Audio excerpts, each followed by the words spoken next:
Hi, my name is Vladimir Pulganov, and I'm a Bulgarian writer, screenwriter, and translator. I'll be talking to you about the strange and the weird in fiction and uh, about how we use the strange and the weird when we are writing all sorts of speculative fiction. And uh, then I'll also be talking about something relatively new. It's a relatively new concept. It's called Extro science fiction, which I think has more in common with the weird and the strange than with science fiction as a genre. But first, I'd like to start with a short quote. It's from John Crowley, and it goes like this: "The world, this one, is inexplicable, and realistic novels can only be great and large hearted and convincing if that inexplicability is featured." And that's the best thing I think about the strange, that it deals with some sort of knowledge that is unreachable. And depending on the subgenre or the genre that we're working in as writers, this inexplicable knowledge can take different forms. But first, let's see what does the strange do in fiction. So one of the first things is that the strange models darkness. It has this ability to give shape to uh, things that are unclear, dark, unknowable, inexplicable, and formless. So one of the ways to give form forms to the formless is to use the strange. And then the strange is a sign of our constant search of a language to express the inexpressible. And what is the inexpressible? It's, as I've already said, the darkness. It's also death. It's desire. It's dreams. It's all these states and impulses that that have no language of their own. So when working with the strange in fiction, we're actually looking for ways to create a language for these forms, a language for darkness, for death, for desire, or for dreams. And with dreams, we're not only looking for a certain language, but we're also looking for forms in which to present dreams within the frame of a work of fiction. And then the strange transforms reality, whatever reality is, into a text. But that text is almost or completely unreadable. It's it's written in a strange code or strange language, um, with strange signs, and that's what the reader and the writer have to work with. Reality as something new, completely new, or partially new. Depends on what a writer wants to do with that idea, that concept of reality. And then the strange reflects the impossibility of knowing anything for certain. This is something very important for me because I like works of fiction that deal with the uncertainty of certain knowledge. Because we are living in a world where science is possible and where science has created some sort of a narrative for the world and uh, for almost every aspect of the world we're living in. But uh, works that deal with the strange and the weird, they show that nothing is completely certain. There are some places where knowledge is unable um, to work its magic, and that's where strange in fiction. That's where the strange comes into play in fiction. So, what are the signs of strangeness when we're reading a work of fiction? It, Imagine a character. So, a character can um, feel doubt or some sort of hesitation. A character can feel a sense of wonder. A character can feel fear, terror, inexplicable desire, inability to do something or to think about something, which is very important, and also emptiness. All these signs lead us to the territory of the strange, because that's where all explanations that we have uh, grown up with, or that we think we know, or that we have used before and they have worked, all these explanations and instruments, they suddenly have stopped working. And this brings me to another quote. It's by a great Polish writer, Bruno Schulz, and it's reality is as thin as paper and betrays with all its cracks its imitative character. All its cracks. That's how we should view reality when we're working with the strange, as something that is not a clean and smooth surface, something with cracks, and through these cracks, something else can be seen, and this something else is the weird or the strange. And then,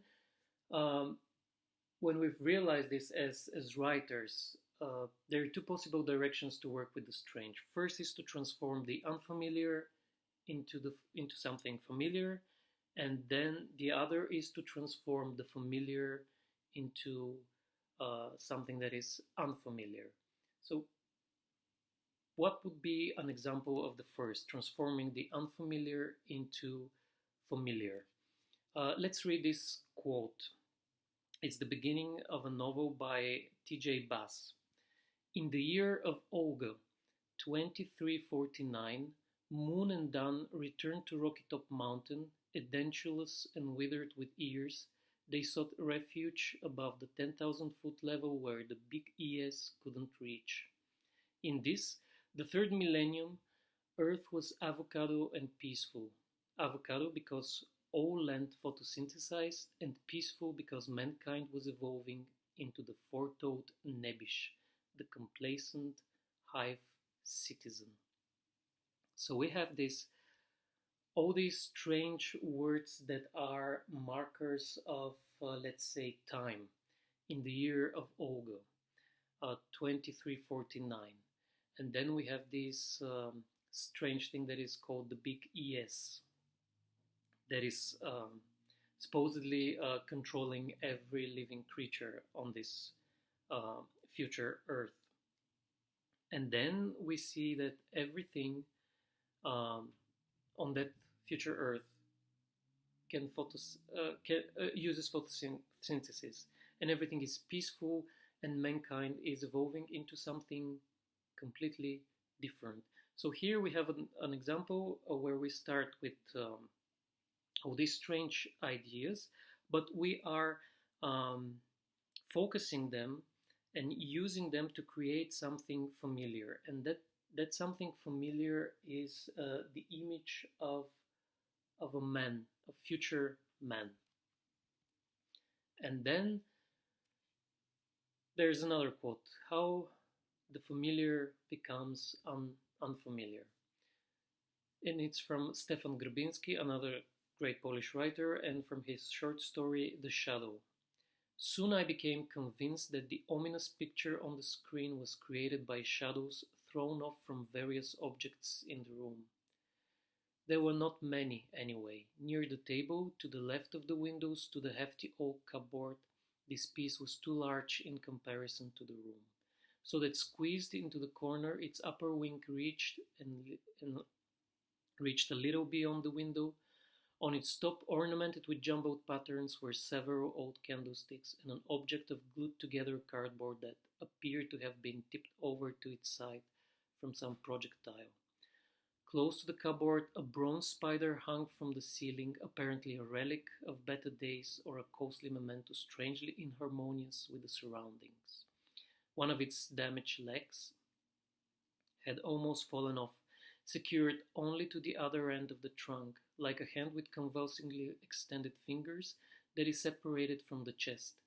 The shadows of the aforementioned objects were united, when united, formed the likeness of the stricken person on the left edge of the screen. So here we have all these familiar objects like old candlesticks. We have a bronze spider.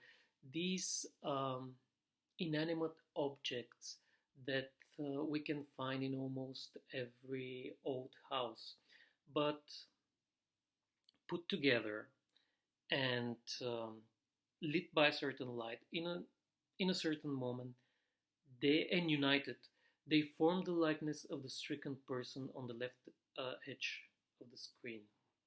So we have here this group of familiar objects becoming something unfamiliar, something strange, and something, of course, scary and terrifying. Then there's another way we can use the strange, and that is through language, only language. And here I'll give another example. It's a quote from Anthony Burgess and his great novel, Clockwork Orange. And here's the quote: "There was me, that is Alex, and my three droogs, that is Pete, Georgie, and Dim. Dim being really dim, and we sat in the Kurova Milk Bar, making up our sudoks, what to do with the evening. A flip dark, chill winter buster through though dry. The Kurova Milk Bar was a milk plus mesto, and you may, oh my brothers, have forgotten that these mestos were like. Things changing so scory these days, and everybody very quick to forget newspapers not being read much neither." Here we have these strange words, sudoks, druks, mesto, skori, which are words from a familiar language, and that familiar language is, of course, Russian. So imagine you are someone who's a native speaker when it comes to Russian, or someone who knows Russian. You'd probably read that passage in a different way than someone who has no idea what these words mean or where they come from. They appear to that person. They would appear to that person as these bits of strangeness and strangeness that cannot be explained.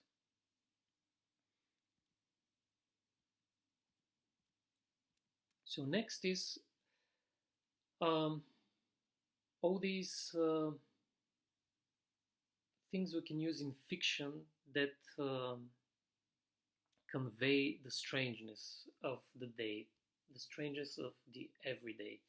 And these are, of course, bits and pieces that usually sciences like psychology or cognitive science or schools like psychoanalysis work with. But fiction also works with these bits and pieces when it comes to conveying the strange. And these are what? Mistakes, coincidences, synchronicity, of course, dreams and hallucinations. And this brings me to the idea of the weird, and the weird as part of the strange, and then the idea of the eerie as part of the strange, next the uncanny as part of the strange, and then we'll get to this new concept of extra science fiction. But first, the weird. The weird, according to Mark Fisher, works the way montage works in cinema. We have all these elements that are put together in a certain way to convey a certain meaning, or to express, to give an expression to some image the writer has in mind. What would the weird as montage look in a piece of fiction? Imagine you have a character, and that character is described as someone having three eyes. Of course, we instantly see someone with one eye here, and because of all the cultural contexts around the world, we see the third eye here. But imagine the third eye is, let's say, here. So the third eye is on his hand. Something has been put elsewhere in order to convey that new and strange image, and it has been replaced and montaged to um, to another place. So this is how the weird works. While the eerie works not through montage, but through absence. And the best example of the eerie in fiction would be the sound, and also in cinema, would be the sound of a bird. Imagine you're walking through a forest and it's silent, but then suddenly you hear the hooting of an owl or the song of a nightingale. And usually, when we hear the birds, we don't see them. They're somewhere. We know that they're somewhere in the trees, on the branches. They're out there. They're sitting there, perched on the branches, but we never see them. But we hear them. So we have this voice which is disembodied in a way. And with birds is easy. It's not strange and scary. Um, of course, when it's an owl, it can be strange and scary. But another example for that absence that conveys the eerie is the ghost. So the ghost is um, a sign of someone who is absent, someone who has died and has moved on to a different form of existence.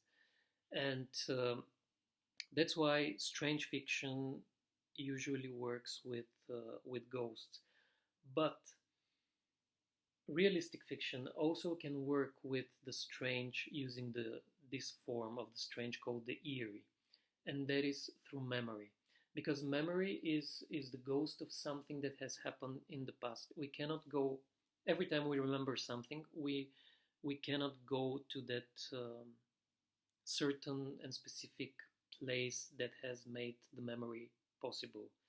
But the memory works as an emblem of that um, piece of the past that we can never again uh, feel, see, or even touch.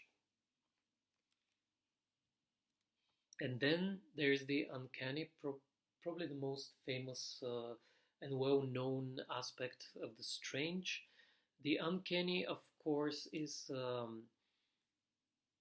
work plays with the idea that sometimes we see something, let's say an object or a person that resembles something familiar, but our emotional response to that object or person is mostly fear or anxiety.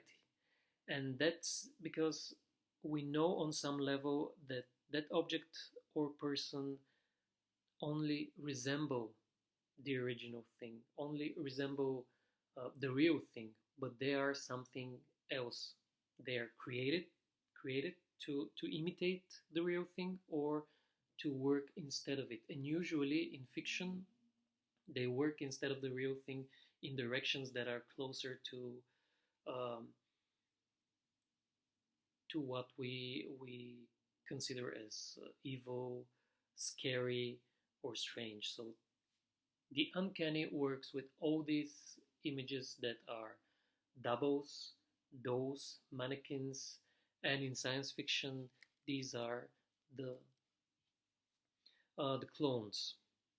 And then there's something else which is not um,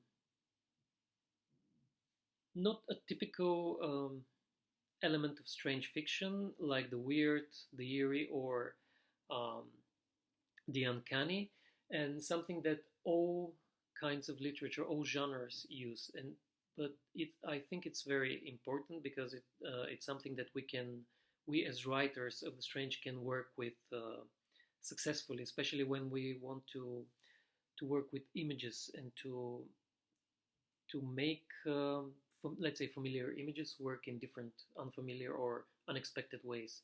And that idea is the grotesque. This is of course more an aesthetic concept, but in fiction, the grotesque can be used to instill fear of life, not of death, because that's the idea of the grotesque. The grotesque is something that is living, something that is working, something that is not static, something that is active in ways that are unpredictable and of course scary. The grotesque also abolishes borders and plays with borders and limits. And here's an example of the grotesque. Let's say these two sentences. For some inexplicable reason, his tongue was always hanging outside his mouth. It looked like a snake trying to leave its nest. So here we have these two images of the mouth and the tongue, and then a snake in a nest. This is what the grotesque does in fiction. It takes two or three different images and puts them together into one, abolishing the limits and the borders between them, and animating them in some way so as to create some emotional response in a character, let's say, or in a reader. And then we get to this new concept I told you about at the beginning of the talk, the so-called extro science fiction. So this is an idea put forward by a Canadian philosopher called Quentin Meillassoux, and it's been around for the past 5 or 6 years, I think. And it's a really fascinating concept that at first it sounds like a specific form of science fiction, because what is science fiction? Science fiction is a genre where we have these we have changes in the known world. Let's call them irregularities. And these irregularities, they affect science and they affect the consciousness of the characters. For example, we have a new invention, or we have a change in the way the human mind works, let's say through evolution or through an experiment. But these strange changes and irregularities manifest themselves via observable ruptures. That means that science can explain them. And usually that's what science fiction does. It shows us ways that strangeness can be explained through science and knowledge. But the interesting thing about extra science fiction is that it creates worlds that exist outside of science. So in these worlds, humans have not developed scientific relation to the real, and experimental science is impossible. And in such worlds, science cannot deploy its theories. So this brings two questions when working with extra science fiction. What should a world be, and what should a world resemble? So in extra science fiction, we see irregular worlds whose irregularity is sufficient to abolish science, but not consciousness. So we still have characters that are human and that can observe things, but they cannot explain these strange things that are happening around them. So in extra science fiction, we have a world in which we can only chronicle things. Imagine the characters in the midst of objects, and most of these objects, or all of these objects, are strange, or are becoming strange, or are in the process of turning into something else. But in this world, the characters are unable to explain these changes because science is not present. And here I'll read a quote from Quentin Meillassoux. And he says, in such worlds, no eventosphere could be preserved from acausal disorder. Laboratory experiments would start in their turn to produce the most diverse results, abolishing the possibility of constituting a science of nature. But in this type of world, here is the supreme inconsistency. Daily life could always build on stabilities that are certainly very relative but still sufficiently powerful to allow a conscious existence. So these ruptures, they change the way people live, but people can still continue with their lives. The only thing people um, would be unable to do is explain why everything is happening. And here we get to the formula of extra science fiction. And that formula is that we have events that no logic can explain, plus the question of science is present. So we have this idea of science, but in the negative mode, which means that science, of course, suddenly becomes impossible, but it continues to haunt the universe as an absence. So it's very close to what I told you about the eerie. We have this absence of something, but with the eerie, we know where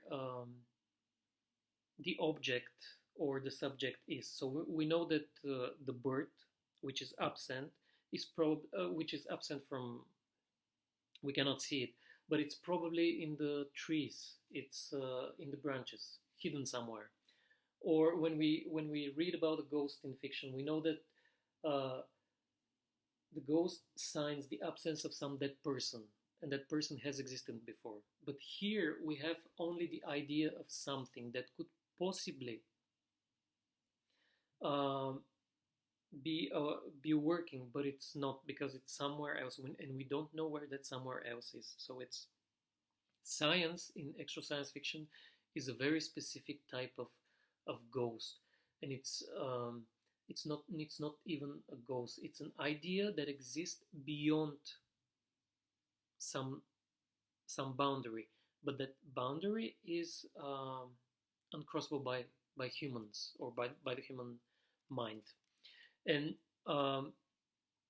here I'd like to make to differentiate some things. Extra science fiction is not fantasy, because in fantasy we also don't have science, but in fantasy we have magic, and that magic in fantasy is usually a system, so it's a different kind of logic. So we have a substitute logic for science in fantasy, and that logic is magic. Whereas in actual science fiction, there is no such thing.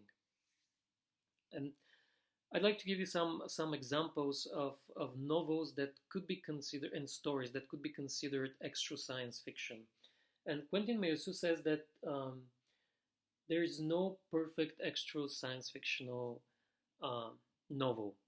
But he says that, for example, um, Robert Charles Wilson's Darwinia is one such novel.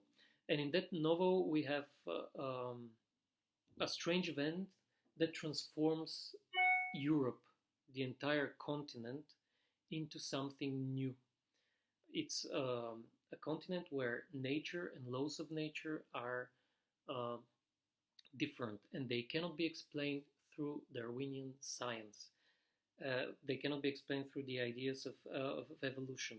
So here we have this new place where, let's say, we as readers are supposed to interpret it. We are readers of that novel, and we are expected to interpret these changes and these new happenings in Europe.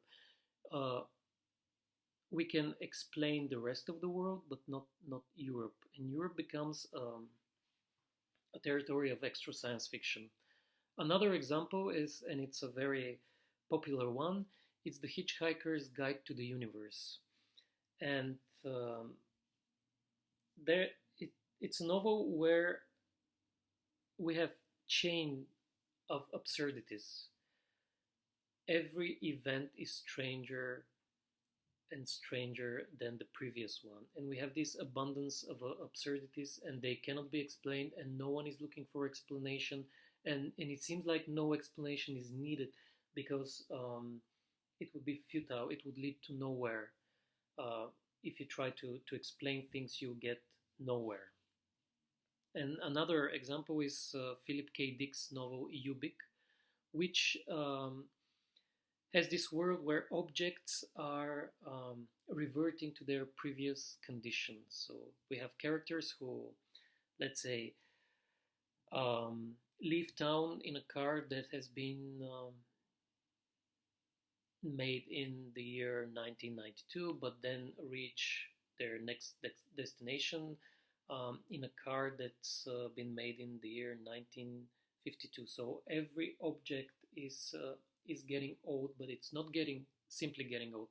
It's becoming its older version. And here we have a world that is becoming stranger and stranger by the minute or by the page, where again nothing can be explained by science, and characters are only trying to chronicle and to reflect on these strange changes. And Meillassoux gives another example, and it's a French novel by a writer called René Bragevel. The novel's original title is Ravage, but it has a translation into English, and it's the title is Ashes. The translation was made by Damon Knight, a great science fiction writer. And in this novel, electricity disappears, suddenly disappears. And Bragevel does nothing in direction of explaining this sudden disappearance. But there are two other works of fiction that are close to Bragevel's novel. One is André Carneiro's short story Darkness, where all forms of light, suddenly leave the world. They disappear, and people are left in complete darkness. And this short story is later, we can see it later developed, reflected by a novel by the Portuguese writer José Saramago, and his novel is called Blindness, where suddenly everyone, or almost everyone, becomes blind. And here we have these worlds and situations where something strange happens all of a sudden, and it cannot be explained. So that would mean that when writing extra science fiction, a writer has to always keep in mind that explanation is not a direction in which the world or characters should be moving within the frame of that certain novel. Explanation should be something unreachable or impossible, just like the idea of the weird that's been put forward by Howard Lovecraft, because he says that the weird has something more than secret murder, bloody bones, or a sheathed form, clunking chains. Instead, it represents the pursuit of some indefinable and perhaps maddeningly unreachable understanding of the world beyond the mundane, a certain atmosphere of breathlessness and unexplainable dread, or malign and particular suspension of defeat of fixed laws of nature. So this means that the weird works with the strange as an emblem of a world that cannot be explained. And in actual science fiction, science is that emblem of the world that cannot be explained.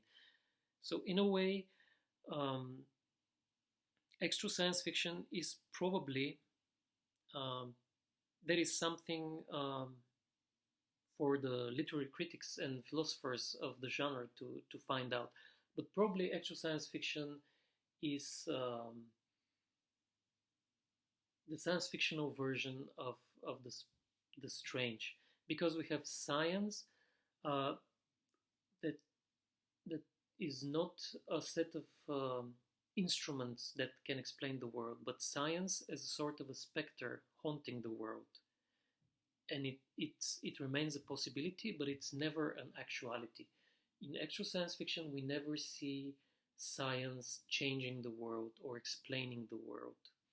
It stays as something beyond that we can all only maybe think of or have an intuition of, but never touch and use.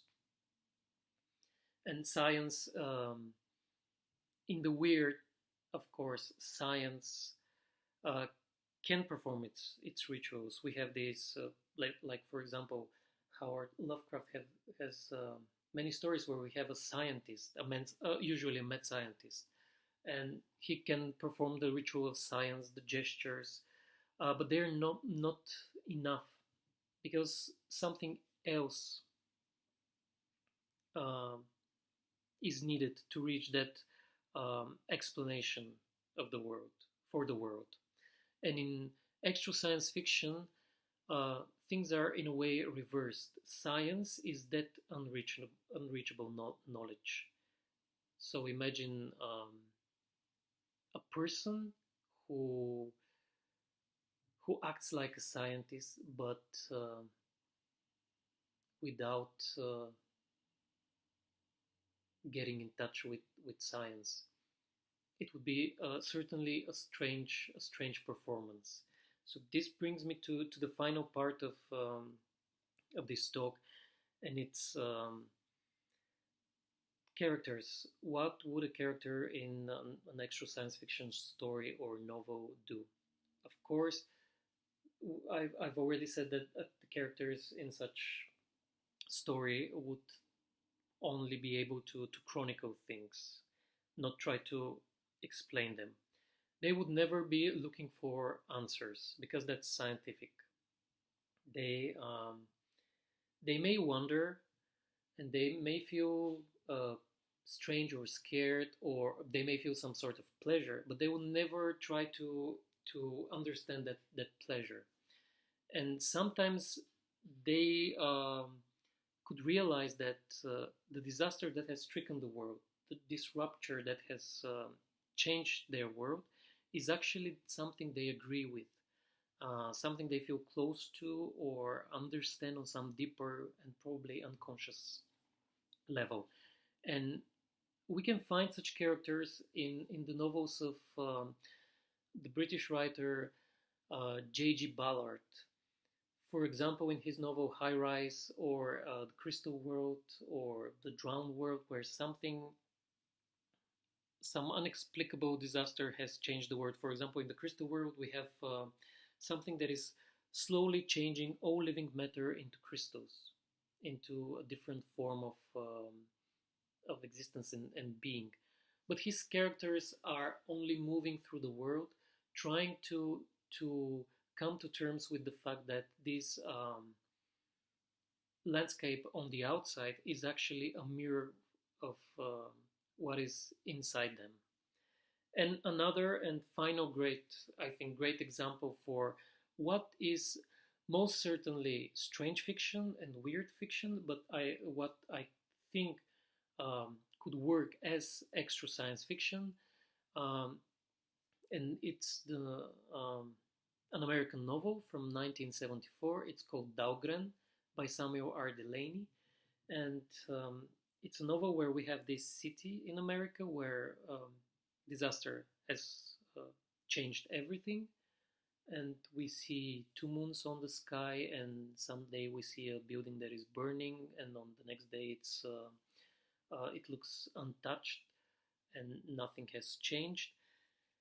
And it's a great novel about, as Delaney himself says, the uncertainty of certain knowledge. It's a novel where characters are not trying to explain things, but they're trying to chronicle them.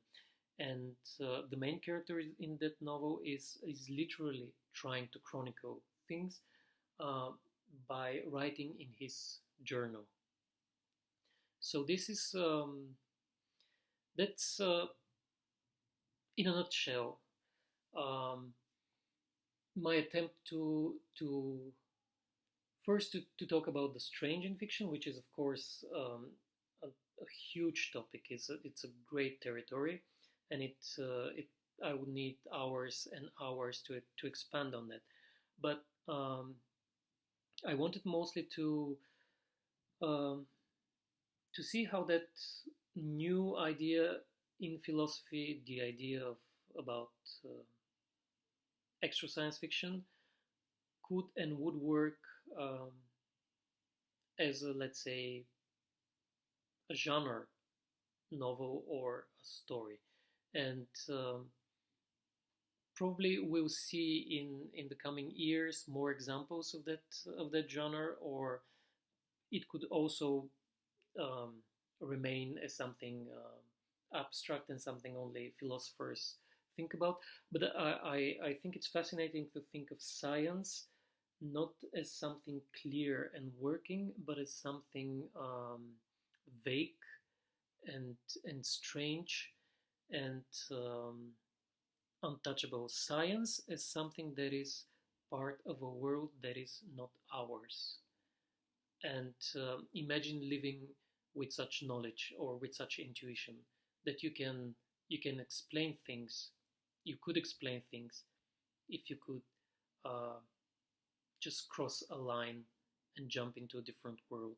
But that is impossible. It's like um, jumping from one state into another, from being alive to being dead, from being unconscious to being conscious.